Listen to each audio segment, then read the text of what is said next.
할렐루야. 주님의 이름으로 여러분 모두를 축복합니다. 주일 오전 10시에 시작하는 이 기독교 역사 강의 지금부터 시작하도록 하겠습니다. 자, 이제 오늘은 이제 본격적으로 기독교 역사에 대한 내용들을 함께 나누도록 하겠습니다. 오늘부터 나눌 내용은 좀 내용들이 이제 실제적이고 구체적인 내용들을 함께 나누게 됩니다. 자, 오늘 이제 첫 번째로 영지주의에 대해서 함께 좀 나눠보도록 하겠습니다. 영지주의가 무엇인가? 영지주의, 그노시시즘이라고도 하는데, 이 영지주의는 상당히 지금 현재 기독교에도 영향을 미치는 중요한 과거의 어떤 사상 또 혹은 그런 것들입니다. 자, 이 영지주의가 발달이 되는 데 있어서 첫 번째 이제 이 배경들을 잠깐 제가 설명을 해볼게요. 알렉산더 대왕이 과거에 이제 전체 세계를 정복할 때가 있었습니다. 그 알렉산더 대왕은 바로 마케도니아의 왕이었고, 또 그 마케도니아는 그리스 지역에 있는 한 나라였습니다. 그런데 이 이제 마케도니아가 전 세계를 정복하면서 가장 많이 중점을 두었던 게 뭐냐면 바로 헬레니즘 문화를 전 세계에 퍼뜨리는 것이었습니다. 그래서 이제 우리가 말하는 그 헬레니즘 문화가 전 세계에 퍼지게 된 것입니다. 자, 그 헬레니즘 문화 안에는 무엇이 들어있을까요? 바로 그리스 철학이 들어있었습니다. 우리가 말하는 그리스, 소크라테스, 플라톤, 아리스토텔레스, 우리가 잘 아는 이런 철학자들이 등장하는 바로 그 그리스, 아테네, 그 다음에 스파르타, 뭐 이런 나라들을 중심으로 한 그 그리스 지역에 있는 철학이 들어가 있는 것입니다. 그런데 특히 영지주의를 얘기할 때는 플라톤이라는 철학자를 빼놓고는 얘기할 수가 없습니다. 플라톤, 여러분이 잘 들어본 이 영지주의는 기독교에서 가장 최고의 오래된 이단과 같은 비슷한, 이단은 아닌데 이단의 사상을 많이 전달해 준 아주 중요한 그런 흐름입니다. 그래서 우리가 영지주의를 좀 알아야 되는데요. 자, 이 1945년 이집트의 나그 함마디라는 곳에서 이제 아주 오래된 문서가 발견이 됩니다. 이 문서는 성경의, 지금으로 말하면 우리가 보는 성경이 아니라 외경입니다. 외경. 그 외경이 발견되는데 그 외경 중에서 도마복음 혹은 유다복음이라는 책이 있었습니다. 근데 이제 특별히 이 유다복음의 책에 보니까 어떤 내용이 있었냐면 예수님이 막달라 마리아하고 결혼한 내용이 나옵니다. 그러니까 완전히 성경이 아니죠. 그런데 이제 이 얘기를 중심으로 해서 최근에 영화를 만들었고 그걸 책을 썼던 게 바로 다빈치 코드라는 그런 책이 나오게 됩니다. 그게 바로 이제 이 외경을 통해서 나온 것인데, 이런 것들도 결국 이 외경이라는 것이 영지주의라는 사상을 발전시킨 아주 중요한 소스가 되게 되는 거죠. 원천 자료가 되는 겁니다. 그래서 이 영지주의에 있어서는 중요한 인물이 누구냐면 발렌티누스라는 사람이 있습니다. 발렌티누스. 이 사람은 로마에서 활동했던 사람인데 로마에 주교를 하지는 못했고, 로마에서 자기의 어떤 그 믿음, 사상을 이렇게 하다가 반대에 부딪혀서 자기 나름대로 자기의 독특한 사상들을 막 발전시켜 나갔던 그런 사람이었습니다. 근데 이 발렌티누스가 주장했던 어떤 그런 것들이 바로 영지주의로 발전이 된 거예요. 그러면 이 사람이 지금 주장했던 게 뭔가를 이제 우리가 좀 알아야 되겠죠. 이게 중요해요. 영지주의라는 것은.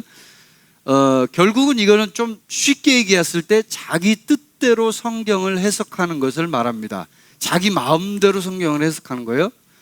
자, 이 사람들, 이 영지주의자들이 갖고 있던 세 가지 믿음이 있었습니다. 첫 번째는 어떤 신이 있는데, 이 신이 우리로 말하면 하나님이에요. 이 신이. 근데 이 신이 데미우르고스라는 이름을 갖고 있어요. 데미우르고스. 근데 이 신이 우리가 생각하는 그런 하나님이 아니고 좀 악하고 무지한 신이었어요. 근데 이 신이 이 세상 만물을 창조했다. 그것이 지금 현재 이 세계다라고 주장하는 것이 이게 첫 번째 믿음이에요. 이 데미우르고스라는 신이 이 세상을 창조했다. 이게 지금 영지주의에서 주장하는 내용을 지금 말씀드리는 거예요.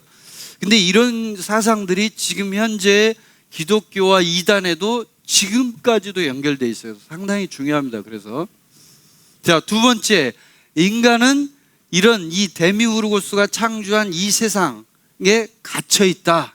두 번째는 그게 이제 또 이 사람들의 믿음입니다. 세 번째는 이런 인간이 구원을 받으려면 지금 이 세상은 이 악한 신이 만든 만물이기 때문에 갇혀 있는 거기 때문에 결국은 구원을 받아야 되잖아요. 그러려면 신으로부터 온 지식, 그러니까 영지라는 말이 그노시스라는 뜻이거든요. 그노시스가 지식이란 말이에요. 이게 지식, 신으로부터 온 지식, 인간의 지식이 아니고 그 지식으로 구원을 받는다, 해방이 된다, 이런 이 세 가지 기본적인 사상을 갖고 있었습니다. 그래서 이 땅에서 사는 모든 삶의 과정은 전부 다 지옥과 같은 삶이에요. 그리고 해방이 필요한 거예요.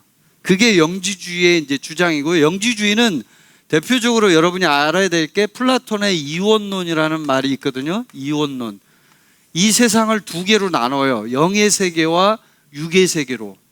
플라톤이 그랬고 이 영지주의자들이 그랬어요. 이 두 개 세계가 있는데, 그러면 이 두 개 세계는 뭐냐? 영의 세계와 육의 세계인데, 영의 세계는 좋은 것이고 육의 세계는 나쁜 거예요. 이게 영지주의예요. 그래서 영지주의자들이 만약에 기독교 안에서 영지주의라고 한번 생각해 보세요. 이 부분에 있어서 가장 대표적인 이단이 누구냐면 여호와 증인이에요. 그러니까 영은 좋은 거고 육은 다 나쁜 거다, 이렇게 주장을 하는 거예요. 그러니까 먹는 거든 뭐 그것이 무엇이 됐든, 결혼하는 거든 삶을 사는 것이든 밥을 먹는 것이든 나가서 활동을 하는 것이든 일을 하는 것이든 육적으로 일어난 모든 것은 다 악한 것이다. 이게 바로 영지주의예요. 육은 다 악하다. 그러나 여러분, 성경 말씀을 보면 우리의 육이 전부 다 악하지는 않습니다. 만약에 그랬다면 유대인들을 하나님의 백성으로 하지 않았겠죠. 이런 여러 가지 것들이 이제 영지주의와 기독교가 결정적인 차이를 내게 됩니다. 그런데 이게 이제 이 영지주의가 지금도 영향을 미친다는 게 중요한 거죠. 지금 조금 전에 말씀드린 것처럼 이단, 여호와 증인, 또 몰몬교, 미국에 있는 그 몰몬교라는 이단이 있는데 그것도 영지주의 영향을 받았습니다. 그래서 중요한 거예요. 이 과거의 영지주의는 이단이라고 생각하지 않았습니다. 그런데 영지주의라는 사상이 들어오면서 그것을 사람들의 정신세계 속에 침투를 하다 보니까 그것이 큰 역할을 하게 된 것이거든요. 자, 그래서 영지주의는 인간의 몸은 영혼의 감옥이다, 이렇게 이제 얘기를 했습니다. 그러니까 몸 자체가 나쁜 거예요. 그래서 육체를 심하게 학대를 했습니다, 영지주의자들은. 그리고 금욕, 심한 금욕을 했어요. 금욕. 그래서 이제 성경에 보면 여러분이 사도행전에 보면 스토아학파, 에피쿠로스 학파라는 철학을 이제 바울이 직접 성경에서 언급을 하는데, 그 중에서 이 스토아학파 철학이 바로 금욕주의 철학입니다. 이게 영지주의와 비슷해요. 상당히 비슷해요. 그래서 이제 이 영지주의가 지금 현재까지 혹은 가톨릭의 사상에까지 영향을 미치게 되는 거예요. 이게 금욕주의, 혹은 모든 물질은 다 나쁘다, 영적인 것은 좋은데 물질을 나쁘니까 결혼하지 마라, 먹는 것도 먹지 마라, 이렇게 이제 굉장히 극단적인 주장을 하게 되면서 이단들이 탄생하게 되었습니다. 자, 이제 영지주의 얘기는 이제 여기까지 좀 해보고, 그 다음에 이 영지주의를 그러면 어떻게 이제 적절하게 이 부분을 방어하고 이 영지주의를 성경적으로 정확하게 바로잡아 줘야 되잖아요. 그래서 이제 등장하는 인물이 여러분이 이제 기억해 놓으셔야 할 인물인데, 초기 교회 시대에 이레니우스라는 교부가 등장합니다. 이 사람은 프랑스, 지금의 프랑스 리옹이라는 곳의 교부였습니다. 근데 이 이레니우스가 어떤 사람이냐면, 요한이라는, 사도 요한을 알죠, 여러분이? 요한의 제자가 폴리캅이라는 사람이었었어요. 직접적인 제자. 그 폴리캅의 바로 제자가 이레니우스예요. 3대째죠. 그러니까 상당히 중요한 인물이고, 그 다음에 전체 우리 교회 역사로 보면 이레니우스가 끼친 영향이 상당히 큽니다. 그래서 이 사람은 좀 여러분이 이름을 알고 계실 필요가 있습니다. 자, 이 이레니우스가 어떤 일을 했느냐? 이레니우스는 이 조금 전에 말한 영지주의자들의 사상을, 영지주의의 도전, 이 도전을 적절하게 하나님 말씀으로 완전히 바로잡았던 사람이었습니다. 자, 그래서 이 사람이 주장한 건 구원에 대한 부분을 어떻게 얘기했냐면 구원의 경륜으로 설명을 하면서 삼위일체를 강력하게 주장을 했어요. 삼위일체 중요하다 이제 얘기하면서, 왜냐하면 영지주의는 삼위일체를 근본적으로 흔들어 버려요. 예수님이라는 분이 결국은 이제 그 인간인 극단적으로 주장하는 그룹이 있잖아요. 예수님은 인간일 뿐이다. 또 혹은 어떤 그룹에서는 예수님은 완전한 하나님의 아들이다. 인간이 아니다. 이제 그것도 이단이 이제 돼서 발전이 됐거든요. 기독교 역사에 보면. 그런데 이제 이 영지주의의 도전을 이레니우스는 삼위일체를 통해서 적절하게 그것을 반격을 했습니다. 그리고 물질은 결코 악하지 않다. 물질은 하나님이 만드신 거기 때문에 선하다. 우리가 그것을 잘못 썼기 때문에, 우리가 타락했기 때문이지 물질은 결코 악하지 않다. 이렇게 주장을 하게 됩니다. 그 다음에 이제 성육신 얘기를 했어요. 이 사람이 성육신, 예수님이 이제 말씀이 되신 예수님이 우리 몸을 입고 인간의 몸을 입고 오셨다, 이 얘기를 하면서 예수님이 인간의 몸을 입고 오셨다면 인간의 몸이 만약에 그렇게 감옥과 같은 곳이고 악한 곳이라면 어떻게 인간의 몸을 입고 오겠냐, 이렇게 이제 적절하게 방어를 했고요. 그 다음에 성찬 얘기를 했어요. 이레니우스가 성찬을 봐라. 만약에 너희들이 말하는 것처럼 이 세상 만물의 물질들은 전부 다 악한 것이라면 왜 예수님이 직접 빵과 포도주를 가지고 성찬을 했겠냐, 그렇게 또 이레니우스가 얘기를 했습니다. 그래서 이제 이레니우스가 결정적으로 주장했던 중요한 게 뭐냐면 사도들 있죠. 사도들의 성경을 해석하는 것이 가장 정확한 해석이었다. 왜냐하면 이 이레니우스가 요한 다음에 폴리캅의 제자였잖아요. 3대 제자니까 사도들의 영향을 많이 받았겠죠. 그러다 보니까 성경 해석하는 데 있어서도 사도들의 성경 해석 방법을 그대로 따랐습니다. 그래서 이 사람의 그 성경 해석이 지금까지 우리에게 정통적인 성경 해석으로 전해져 내려오는 것이죠. 자, 그래서 이제 그 사도들의 성경 해석, 그 다음에 이제 신경, 신앙의 요점을 이제 말한 걸 신경이라 그러죠. 사도신경이라고 우리가 보통 말하는 이 신경, 믿음의 요점이라고 할 수 있죠. 이 신경이 이때 이레네우스 시대부터 발전하기 시작합니다. 믿는 바를 적절하게, 정확하게, 간단하게 요약을 해서 그것을 표현해야만 이단과 싸움에서 이길 수가 있거든요. 그래서 그걸 이제 이레네우스가 만들어내기 시작합니다. 그래야만 명확하게 그 기준들을 알 수가 있고 우리가 믿는 바가 이것이다라는 것을 대변할 수 있었기 때문입니다. 자, 그렇게 이제 했고, 그 다음에 전통. 이제 이레누스가 하나 실수한 것은 바로 이 전통이었어요. 저는 이걸 실수라고 생각합니다. 왜 그러냐면 전통이란 것은 항상 그렇잖아요. 우리가 하나님 말씀의 기준으로 보면 말씀은 불변하지만 전통은 어떻습니까? 여러분, 전통은 바뀝니다. 시간이 갈수록 변화가 일어나요.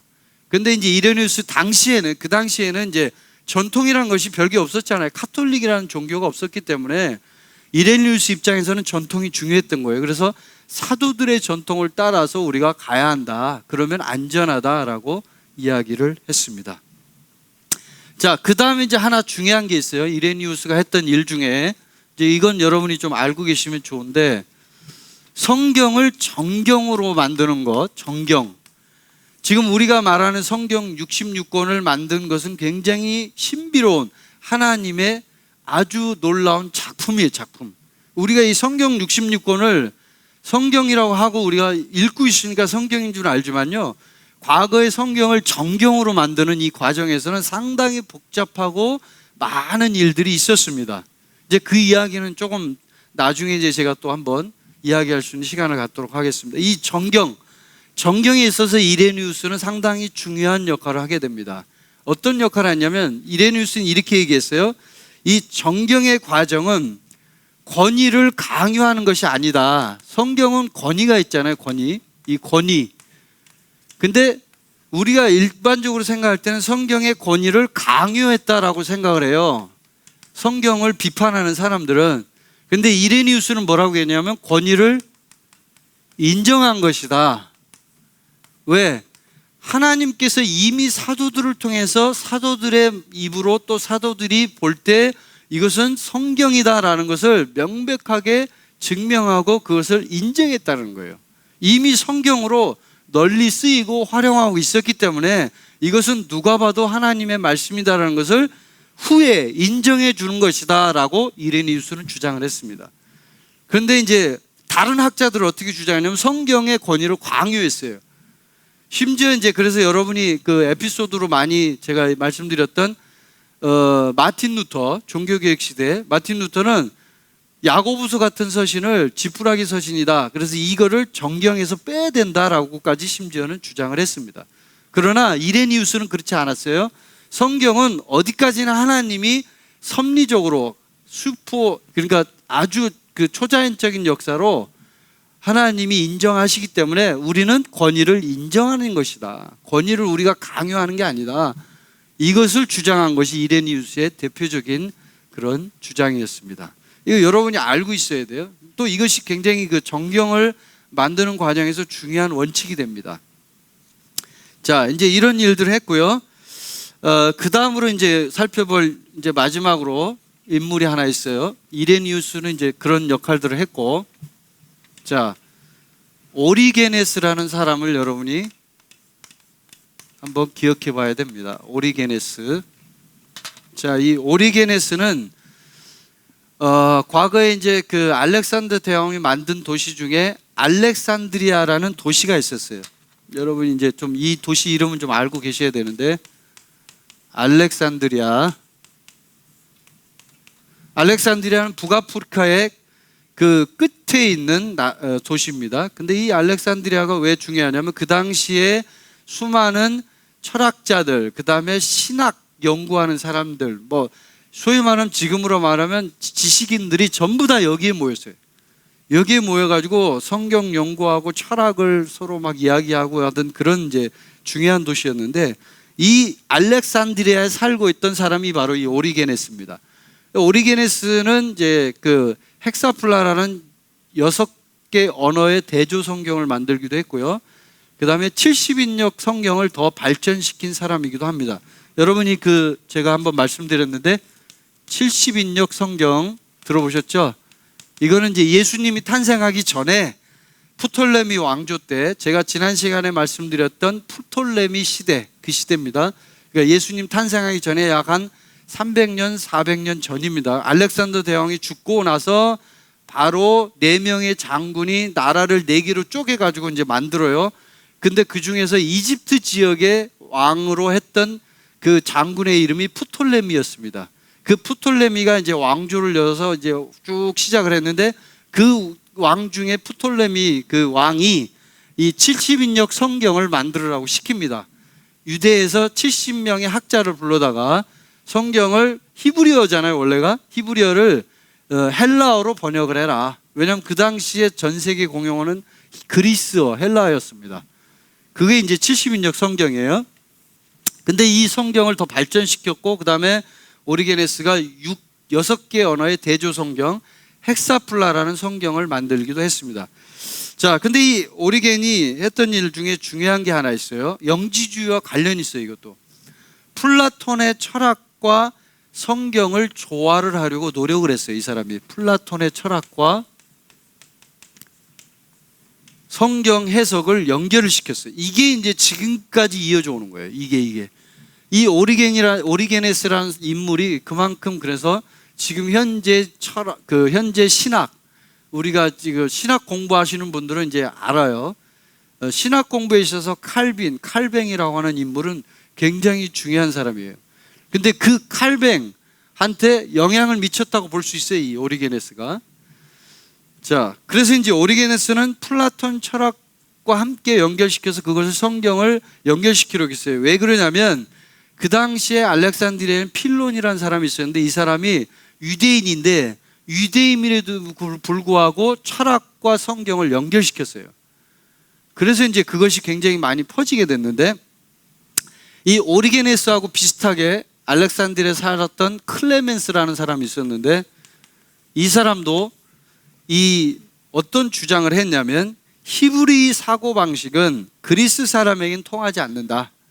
히브리 사고방식은 전혀 다르다, 그리스의 사고방식과. 그래서 히브리 사고방식을 그리스 철학의 개념을 사용해서 설명해야만, 그래야만 그리스 사람들이 성경을 이해할 수 있다. 그 당시에 굉장히 심각한 문제였어요, 그게. 왜냐하면 히브리 사람들의 말로 아무리 설명을 해도 그리스 사람들은 성경을 이해하지 못했습니다. 그래서 이걸 주장하면서 클레멘스가 시작을 했어요. 교리문답 학교 학장이었거든요. 이 사람이 교장이었어요. 근데 이제 그런 걸 주장하면서 기독교가 어떻게 되기 시작했냐면, 그 당시에 있던 이제 기독교에 있던 교회 지도자들은 걱정을 하기 시작했어요. 왜? 성경이 왜곡될까봐 걱정이 되는 거예요. 왜냐하면 그리스 철학을 과도하게 성경에 도입을 하게 되면 어떻게 되냐면 성경이 왜곡이 돼버려요. 실제로 그런 일들이 일어났습니다. 그리고 그 결과가 바로 영지주의예요. 영지주의. 성경을 왜곡한 거예요. 영지주의는 이게. 자, 그래서 이제 이런 부분들을 걱정을 했는데, 오리게네스는 그런 걱정에도 불구하고 그리스 철학을 뭐라고 얘기했냐면, 하나님의 계시에 의해서 그리스 철학도 나왔다, 이렇게 주장을 했어요. 사실 그렇지는 않죠. 이 철학자들이 주장한 거 보면 하나님의 계시를 가지고 한 건 아니에요. 그냥 자기가 막 생각을 하다 보니까 그런 것들이 나오게 됐는데, 이제 오리게네스는 그렇게 생각을 했습니다. 그래서 알레고리적 성경 해석, 이제 이게 중요해요. 알레고리. 이게 이제 헬라어의 알레고리아라는 단어에서 나온 말인데, 이게 무슨 말이냐면 풍유적, 혹은 이제 여러분이 들어봤을 거예요. 만약에 은유적 성경 해석법을 알레고리라고 합니다. 이 알레고리는 성경 해석에 있어서 상당히 중요한 영향을 미칩니다. 지금까지도 미치고 있어요. 신천지가 다 이거예요. 알레고리. 쉽게 말하면 여러분 지금 2단이 나오는 거의 대부분의 90% 이상이 다 이 알레고리에서 나오는 겁니다. 근데 이 알레고리가, 우리도 지금 사실은 알레고리를 쓰고 있어요. 우리 그리스도인들도 성경을 해석할 때. 근데 이 알레고리가 왜 문제가 되냐면, 이제 여러분이 그걸 아셔야 돼요. 알레고리는 성경을, 원래 알레고리로 성경이 쓰여진 내용은 알레고리로 해도 문제가 없어요. 그러니까 예를 들면 이런 거예요. 예수님이 비유를 사용해요. 비유는 비유입니다. 비유니까 당연히 비유로 하는 거예요. 그런데 비유가 아닌 것을 비유로 설명하면 바로 알레고리가 되는 겁니다. 그렇죠? 자, 우리가 지금 현재 어떤 사실들을 설명하는데 A를 B로 설명을 하는데, 자, A라는 것을 B로 설명하면 어떻게 돼요? 그거는 바로 알레고리가 되는 거예요. 근데 A를 A로 설명하는 것은 알레고리가 아니에요. 있는 그대로 설명하는 거죠. 그걸 바로 문자적 해석이라고 얘기합니다. 그래서 성경은요, 되도록이면 문자적 해석을 해야 돼요. 그런데 이 오리게네스가 바로 이 알레고리적 성경을 해석을 하기 시작합니다. 이제 원조의 원조, 알레고리의 원조가 바로 오리게네스예요. 그래서 이제 이 사람을 좀 언급을 하게 되는데, 자, 히브리인들은 어떻게 성경을 이해한다면 진리가 역사 속에 나타났다. 진리가 역사 속에 나타났죠. 예수님이 진리니까. 그런데 그리스인들은 어떻게 하냐면 진리가 개념에서 나타났다, 이렇게 얘기했어요. 개념, 이데아, 어떤 우리가 알 수 없지만 어떤 그 개념, 정말 신비로운 어떤 개념에서 진리가 나왔다. 그래서 철학자들이 그렇게 토론을 하는 거예요. 막 서로 머리 터지게 토론하는데 결론은 안 나. 그래서 결론이 안 나는 거죠. 근데 히브리 사람들은 뭐예요? 진리는 역사 속에 나타났다. 바로 예수 그리스도. 아멘. 그건데 이제 이 오리게네스는 이제 이 진리를 갖다, 이 사람이 나쁜 사람은 아니에요. 개인적으로 이 사람은요, 상당히 훌륭한 사람이었습니다. 18세 때 교리문답학교 학장을 했고요. 성경이 능통했고요. 히브리어, 헬라어 완전히 능통했고, 그 다음에 평생 동안 옷을 한 벌만 입으면서 아주 가난하게 살았던 그런 사람이었습니다. 개인적으로 이 사람이 나쁜 사람은 아니었어요. 그러나 이 사람이 퍼뜨린 사상이 지금까지 이어져 오기 때문에 기독교에, 그래서 제가 언급을 하는 거예요. 대표적인 문제가 뭐냐? 바로 이 알레고리적 성경 해석을 이 오리게네스는 아주 많이 사용했다는 거예요. 그래서 이거는 이제 좀 더 얘기하면 성경 본문의 표면 아래에 숨어 있는 영적 의미를 찾아내야 된다. 그러니까 이 사람이 주장했던 대표적인 얘기가 뭐냐면 성경을 우리가 공부를 하는데 이렇게 얘기하는 거예요. 그리스도인들 중에도 두 그룹이 있다. 한 그룹은 아주 낮은 그룹이다. 한 그룹은 수준이 높은 그룹이다. 근데 낮은 그룹은 성경을 문자적으로만 해석한다. 이 사람들은 수준이 낮다. 자, 그 다음에 한 그룹이 있다. 근데 이 한 그룹은 아주 수준이 높다. 이 사람은 성경의 표면에 있는 해석을 하는 것이 아니라 성경 표면 아래에 있는 숨은 의미, 이 사람은 이제 숨은 의미라고 얘기했어요. 숨은 의미, 이 의미를 캐내어서 발견하는 사람이다.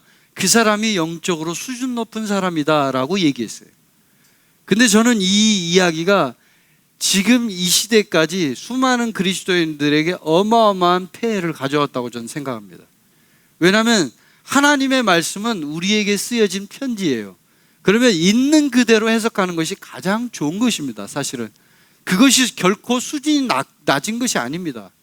그런데 오리게네스는 이 영주주의의 영향을 실제로 받았어요. 이 사람이 실제로도 영향을 받았고 또 본인 자체도 철학을 공부했던 철학도였기 때문에 철학적으로 성경을 해석해야만 성경이 이해된다고 믿었거든요. 그리스 철학이 하나님의 계시에서 왔다고 믿었기 때문에 그러다 보니까 알레고리적 성경 해석을 아주 중요하게 생각을 했던 거예요. 왜냐하면 이거를 캐내서 발견하는 것이 기쁨이잖아요. 성경 안에서 무언가를 막 캐내서 막 숨은 의미를 캐내야만 진짜 거기서 뭔가를 얻는다고 생각을 합니다. 그래서 그런 일들을 많이 이제 요즘에도 하게 되는 게 바로 이 알레고리적 성경 해석에서 이단들이 나오기 시작하는 거예요.